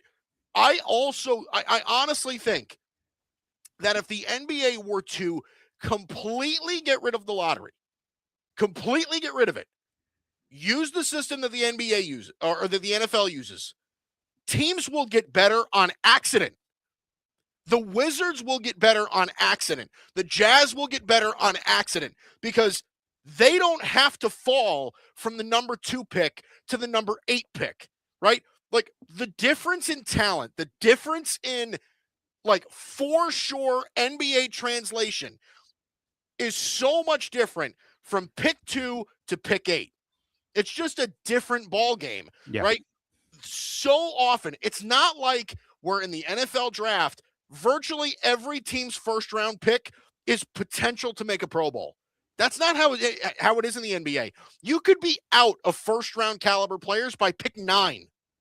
Like, that's the case of what the NBA draft is. That's why they cut the draft down to 2 rounds. They're like, none of these guys are good enough anyway. Right. So my deal is that I actually think that if the NBA left the situation alone, if they just said, you know what, tanking is a part of getting better. Tanking is a part of teams trying to rebuild. And I understand the perception of, like, you can't purposely try to lose because then your fans have nothing to root for. Concur. I get that. But that's also the cost of trying to get better. That's the cost of trying to get better. You have to build with real young talent. Not everybody. It's so much harder to find teams that have success with like, they have the 7th pick this year and then the 5th pick this year and then the 9th pick next year. Like, it's so hard to build a consistent level of young talent to actually translate into winning basketball games. If that's the case, I just feel like it would be better served if the NBA left the situation alone, let the tanking happen, and let teams like the Wizards, the Kings, the Jazz, the Pelicans, whoever else, right, the Hornets on most years, accidentally get better. Let them get better by, like, you're forcing them to get better. How can you not get better if Cooper Flagg is on your team? How can you not get better if you get the number 1 pick? If that doesn't work, then yes, you have a problem that you have to address. But I almost feel like the NBA would be better served if they let tanking happen and left the situation alone. Well, I mean, I agree in regards the easiest way to fix it is to, like you're saying, like remove the lottery altogether. All right, the worst team's number 1, next number 2, number 3, just like the other sports. Yeah. Because to your point, well, if that same team is in the bottom 3 multiple years, well, obviously coach issue, GM issue, lots of other issues. So that is the easiest way. In terms of the marketing and the selling point of, hey, we have the lottery, I don't see them getting rid of the lottery for that sole reason of the cash grab that the NBA gets that no one else has. I certainly don't envision the NBA getting rid of the lottery. Right. That's just what I would do. Right. So with that, and I've heard a number of different, it's been obviously, like we were saying, the hot topic this week on all different sports shows. So I've heard talk about, once that team mathematically cannot make the playoffs, then whoever gets the most wins from there gets the most driving. Like, well, that will differ depending on when a team is mathematically out. So that doesn't work. Rachel Nichols and Chris Mannix just mentioned, it was either today or yesterday, of, well, what if we did a thing where, all right, whoever were in the top 3 this year in the draft, they cannot be in the top 3 picks next year. Well, then that defeats the whole lottery purpose and the record and stuff, because what if they were still one of those bottom teams? So there are these all different ideas, some of which good in that will make adjustment. But then there are all these caveats and loopholes and this and that. Whereas this idea, just play in reverse. If a team just misses the play-in, they're showing they're at least trying. Yeah. They're trying to get better. They want postseason. They want success. So reward those teams and let that be a lesson to the other teams that are tanking. It's just like, hey, if we really want to increase our chances at a top pick, we need to show that we're trying to get better. Listen, and in that sense, you're seeing progress. Yes. Right? The Wizards just traded for Trae Young and Anthony Davis. Yep. Like, they're going to be better because of that. They're just they better be. Well, but here's the thing, Josh, is that what if they aren't? Yep. And then they're right back in the same position they are now. Listen, this is an old saying, and I used to say it all the time, okay? The worst thing you can be in sports is average. That's the worst thing you can be in sports. Mm-hmm. You're not good enough to win a title, and you're not bad enough to legitimately get better. That's the worst thing you can be in sports. Yeah. So if the Wizards turn into an average basketball team, then guess what? They're trying to win, puts them in limbo. Mm-hmm. So is that better for their franchise? Or is it better for their franchise to say, okay, let's go get AJ DeBansa and start building around a potential new superstar player with our number 1 or number 2 pick? I don't know. I get the feeling that letting bad teams be bad and letting them grow with top-tier talent, that's the way to solve this issue. And then you become more like the NFL of having the revolving door of teams that get better to teams that get worse to teams that are growing. That's the vision that I see. Mm-hmm. Those are my thoughts. I mean, I agree, because obviously the NFL is really the only of the sports where we see one team be last in their division and then the following year they go to the Super Bowl. Like we literally just saw it. The Bears last in their division last year, NFC title game or wherever they got to this year, second round this year, but won the division. Right. So, but again, the Wizards, they've been there. The Nets, they've been there. The Pelicans, they've been there. The Kings, they've been there over and over and over and over again. Yeah. And yeah, it's one thing if it's a year or two because they have absolutely no one and had to do a complete rebuild and got a couple players. This has been when was the last time? I would have to look it up. When was the last time the Wizards made the playoffs? Was it when Gilbert Arenas was on the team? No, they definitely made the playoffs with Wall and Beal, I think, at least once or twice. Okay, but that was how long ago? It's 10 years ago now. Yeah. I would imagine, yeah. Yeah, last time Wizards made the playoffs. I mean, they may have made it recently, but so they secured the 8th seed in the play-in tournament in 2020-2021 with Russell Westbrook. So it's been now 5 years in a weak Eastern Conference. In a very weak, yeah. Time. So that's the Wizards. And again, we were mentioning the Jazz certainly haven't been there since they got rid of Donovan Mitchell. Mm-hmm. The Kings had that one big year with Mike Brown and then have fallen apart since. The Brooklyn Nets, I don't think they've been there since James Harden and Kevin Durant were there. Yeah, the Brooklyn Nets, Josh, are a perfect example of what I'm saying. Mm-hmm. Okay, because the Brooklyn Nets had how many first-round picks this past year? 5? Something like that, yeah. They literally had 5 first-round picks this year. Their highest being 8. They're currently 15 and 38. They're 15 and 38. And what does their future look like? Is their upside any better this year than it was last year with 5 first-round picks? No. Probably not. Why not? Yeah. Probably because they got the 8th pick instead of the 2nd. Yeah. That's my point. You know what I mean? And I'm not, like I said, Josh, I'm not disagreeing with you in the sense of if this is the path that they want to take, using a direction like yours makes sense to me, because then you're actually taking the teams that are on the cusp and elevating them potentially. Mm-hmm. But now all you're doing is making the, 6th worst team in basketball and giving them a shot at the number 1 pick and then moving everybody else down. I don't know. To me, that system just doesn't work. Yeah. So, all right. I've been hammering this for about, 25 minutes.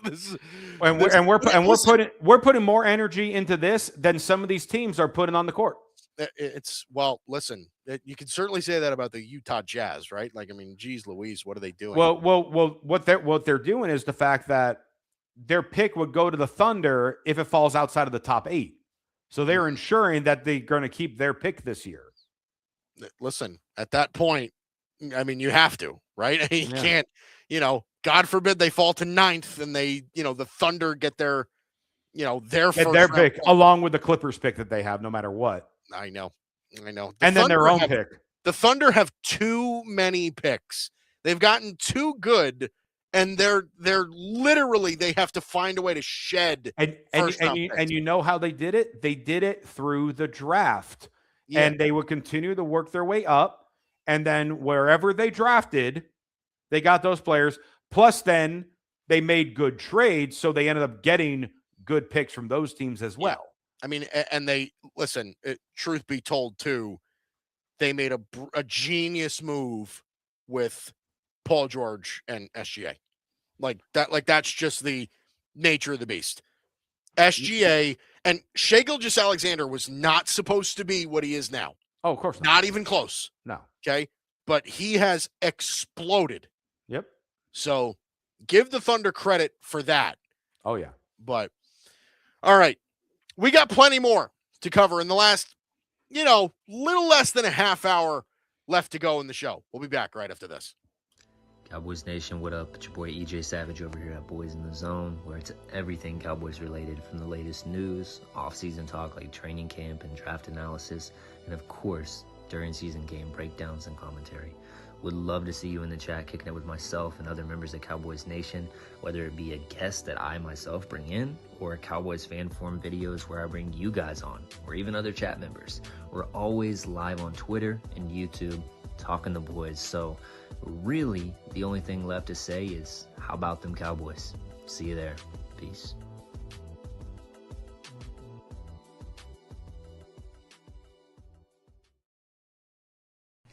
what's going on? My name is Tim Barnett, and welcome into the Boston Sports Summit. If you're a fan of any of these four teams right here, or you're like me and you love all four of them and you follow them religiously, you're a big fan, this is the show for you. The big thing with this is real commentary and authenticity. I'm going to tell you like it is. If we're great, then we're great. But if we suck, I'm going to tell you that we suck and we need to improve. I'm also not afraid to call out our ownership or front office for making bad decisions, just like I'm not afraid to call out our coaches or our players for screwing some things up or doing great. All right? Because that's what this show is all about. It's about authenticity. So listen, if you're a fan of any of these teams or you're a fan of all four of them, check me out, the Boston Sports Summit, every Wednesday, live at 7 p.m., and it's electric, all right? We're going to go into some great detail about the Sox, Patriots, Celtics, and even the Bruins. And hey, you might even get a guest appearance from my little puppy here. So, it's a great show. Don't forget to tune in every Wednesday, 7 p.m. You can also follow me on all socials on Instagram, X, and YouTube, Boston Sports Summit. So check us out. It's a great show. It's a great time. Hope to see you there. God bless. What's going on, y'all? It's Arthur Hurst from the Grid Network, letting y'all know to check out the Saturday morning tailgate starting at 10 Eastern every Saturday. Check us out on YouTube, X, Instagram, wherever you get your podcasts. Tune in for some humor, some great analytics between me, my boy Bryson, and Tim. Again, Saturday morning tailgate every Saturday at 10 Eastern on the Grid Network. See y'all there.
Alrighty, welcome back to Mike and Josh. Thanks for tuning in. That's Josh Tariff. I'm Mike Guido. It's great to have you here on the Grid Network. Hey, Mike. Literally, just as we went to break, Shams Charania tweeted out, the NBA has fined the Utah Jazz $500,000 and the Indiana Pacers $100,000 related to management of their rosters of recent games. Listen, okay. Look. Right on the topic of what we were just talking about. Is that, listen, I understand where the NBA is coming from a tanking perspective. I get it, okay? Is this not just some form of tyranny, though, from the NBA? You're going to tell teams how to run them?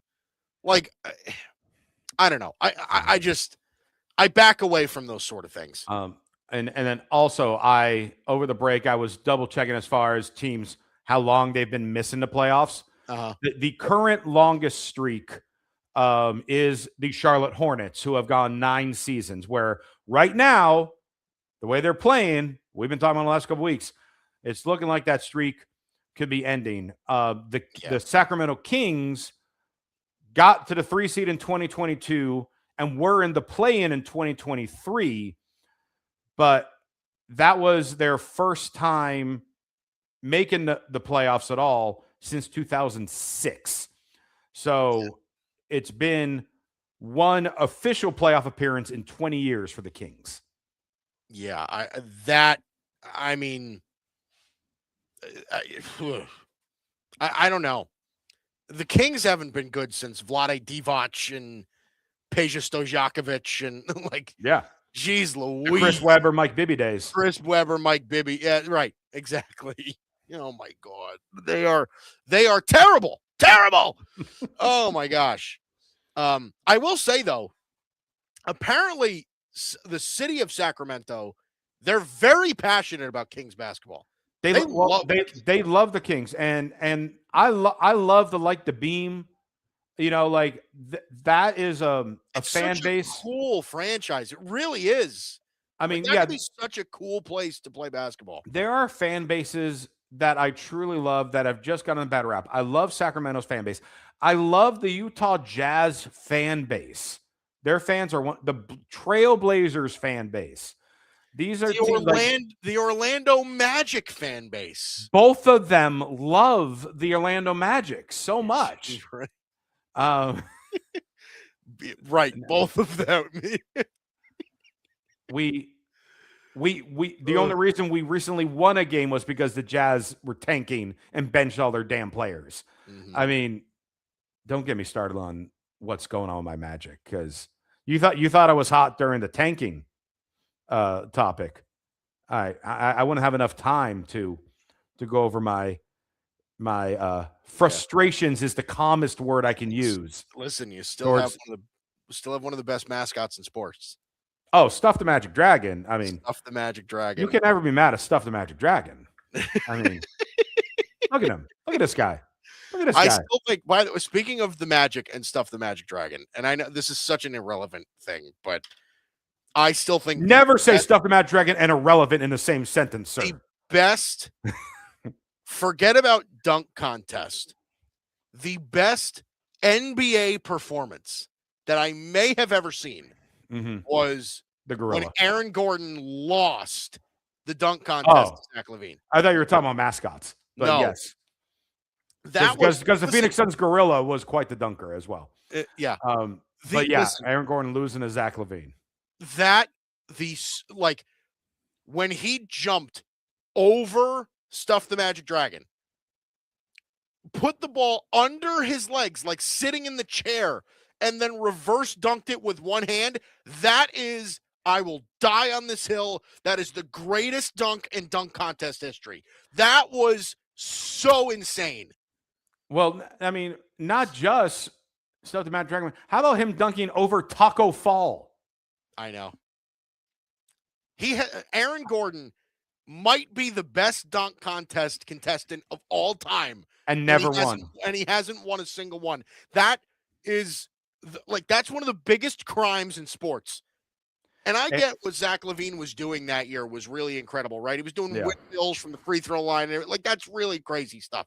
But, come on, man. I really thought, Aaron Gordon got creative and stuff that you just, stuff that you wouldn't have even thought that you'd see. Yeah. It was just insane. And as we head into this year's All-Star Weekend, the only Orlando Magic thing that I can root for is Jace Richardson, son of former NBA slam dunk champion Jason Richardson, is in the slam dunk contest.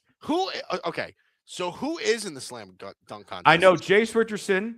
I know Jackson Hayes from the Lakers. And I could not tell you the other two.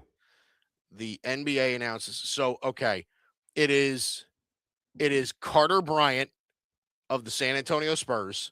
Okay. It is Jackson Hayes of the Lakers. Right. It is Jace Richardson of the Magic. And it is Keshad Johnson from the Miami Heat. Unless you're an NBA diehard, who is casually tuning into that? Jackson Hayes leads that foursome in minutes per game, doesn't he? At like 5. Probably. I mean, probably. Carter Bryant is a nice young player for the Spurs. I mean, and I like Jace Richardson too, but he's barely playing right now for Orlando. Carter Bryant is playing how many minutes a game for the Spurs? He's playing 9 minutes a game. Okay. Jackson Hayes. Let me see how he's doing. This is the stuff that people tune in for, to find out the minutes per game for Jackson Hayes. You know what, currently. Josh?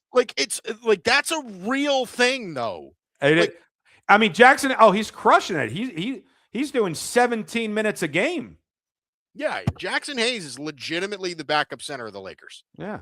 But listen, Jackson Hayes was a former first-round pick, and who was the fourth one? Jackson Hayes. It was Carter Bryant, Jackson Hayes, Jace Richardson, and Kashad Johnson. Kashad Johnson of the Miami Heat. Does he play ever?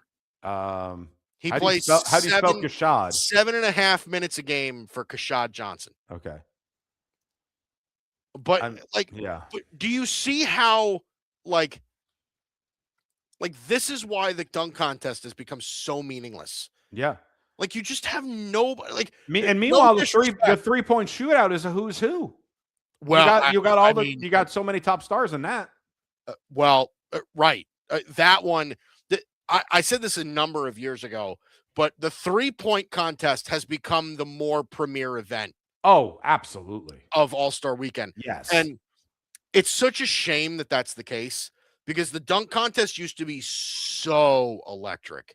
Like I said, I still watch highlights of Aaron Gordon versus Zach LaVine. I still watch that stuff because it was so nasty.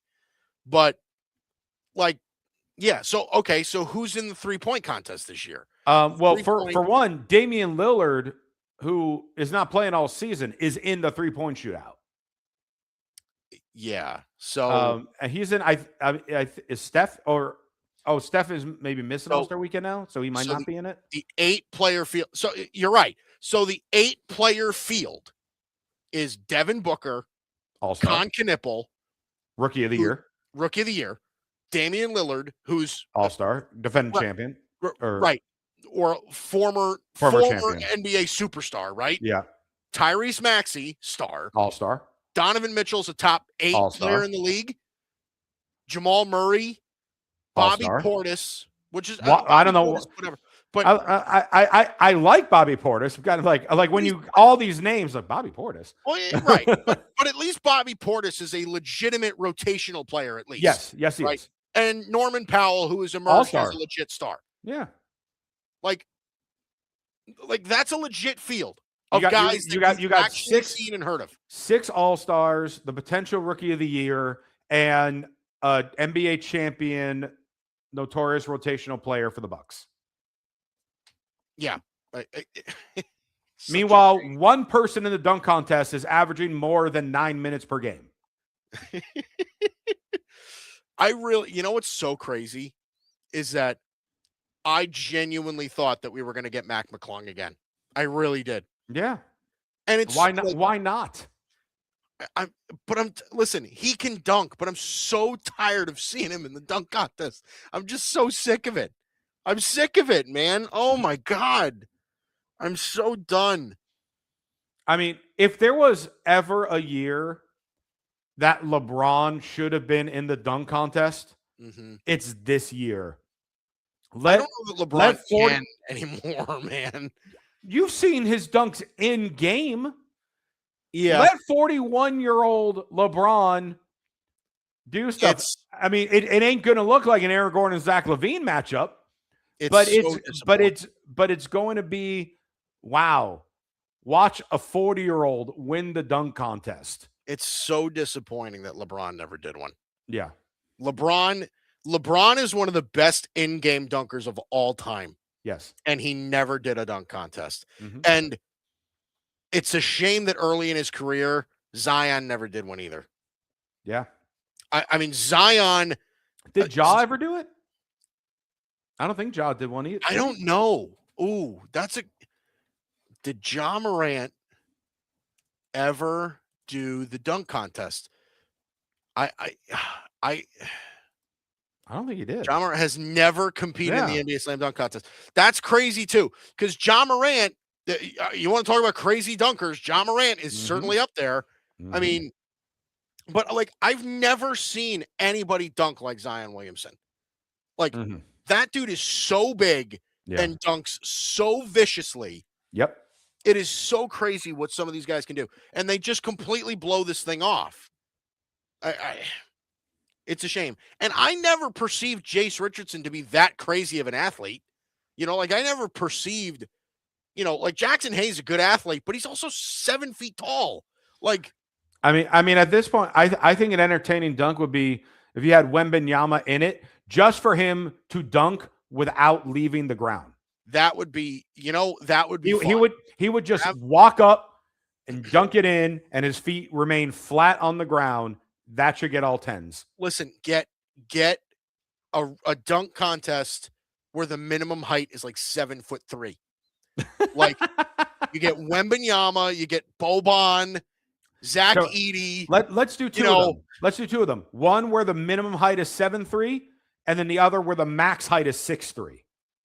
There you go. How many guys in the league today are 6'3" and or below and can dunk? A handful, maybe. I think Donovan Mitchell might be on that list because I want to say Donovan Mitchell is 6'3" or 6'2". Donovan Mitchell's 6'2". That you want to talk about a player that would be cool for the dunk contest? Donovan Mitchell is one of them too. Oh, sure. That dude can fly. By the way, did you see the dunk that Brandon Miller had last night? I did not. Oh, my Lord. Did he jam it down on somebody? I don't even remember who. But, oh, my God. I didn't think he had bunnies like that. That was insane. Top tier players that are 6'3" or under, Donovan Mitchell, Steph Curry, but he's not a dunker. Jalen Brunson, he's not a dunker. Kyrie Irving, he's not a dunker. Nope. Tyrese Maxey, he's not a dunker. Nope. It says Ja Morant, but I thought he was taller than that. I thought you know what? Let me look. Ja Morant, he might not be. I mean, he plays sort of bigger than he is. Yeah, Ja Morant's 6'2". Okay. He's 6'2". Fred VanVleet, not a dunker. Trae Young, not a dunker. CJ McCollum, not a dunker. Mike Conley, not a dunker. Chris Paul can barely move. Cam Thomas. Cam Thomas. Okay. Why not? Throw Cam Thomas in there. Cam Thomas can throw it down. And then on this list popped up Yuki Kawamura at 5'7". If he can get the ball in the basket, get him in that contest. Give him a trampoline. Let's see what happens. Do it. Why not? Oh, boy. All right. Listen, we'll take one short last little break before we close it out tonight for the evening. We'll see you in a bit. What up, Cowboys Nation? We are Cowboys Can Fan. You know, like Canadian fan. And we're big Dallas Cowboy fans. We live stream every Dallas Cowboys game with our unapologetic, intoxicated play-by-play and color commentary, and we guarantee you won't find anything like this anywhere else. We do that in the ring together? We told you not so bland was here to stay, baby. And if you like to have a couple cold ones, Crack 'em if you got 'em, son. Crack 'em if you got 'em, son. Crack 'em if you got 'em. And watch the Dallas Cowboys play football. you need to join us 1 hour before the Cowboys kick off. Throw your score prediction in our live chat, and if you're right, guess what? We'll send you a shirt, some Can Fan merch. Click the link, check us out, and subscribe if you like what we do. Oh, and remember, BYOB. Yep. Oh, yeah. Bring your own boosh. What's going on, everybody? My name is Bryson Carver, and I'm the host of the Carving It Up podcast right here on the Grid Network, as well as my own personal YouTube channel, Carving It Up with Bryson Carver. On my show, talk about a number of the biggest topics in the world of sports, as well as culture and entertainment, and I include special segments such as Bryson's Best 10, The Ball View, and one of my favorites, Carving Up the Context. I also like to invite special guests on the show to get different insights and perspectives on topics, and most importantly, I love to hear from you, the audience, in the chat below. So check out Carving It Up 3 days a week, Monday, Wednesday, Friday at 6 p.m. Eastern, 3 p.m. Pacific time on YouTube, Facebook, X, and on Instagram. Check the show out anywhere you get your podcast as well as on the YouTube channel. Appreciate you guys.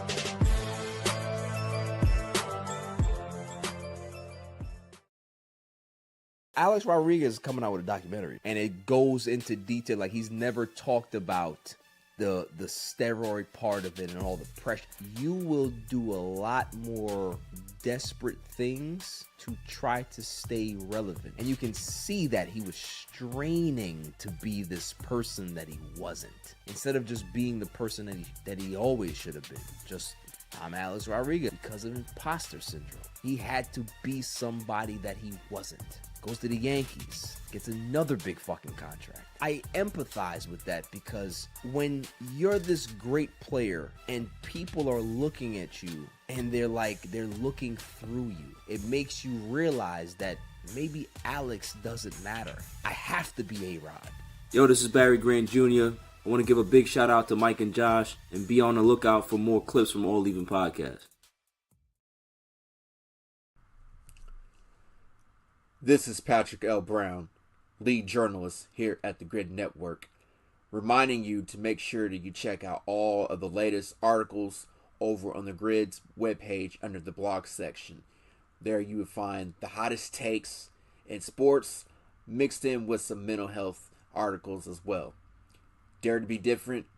Enter the Grid, your new leaders in digital media, sports, and entertainment. As I always say, stay tuned.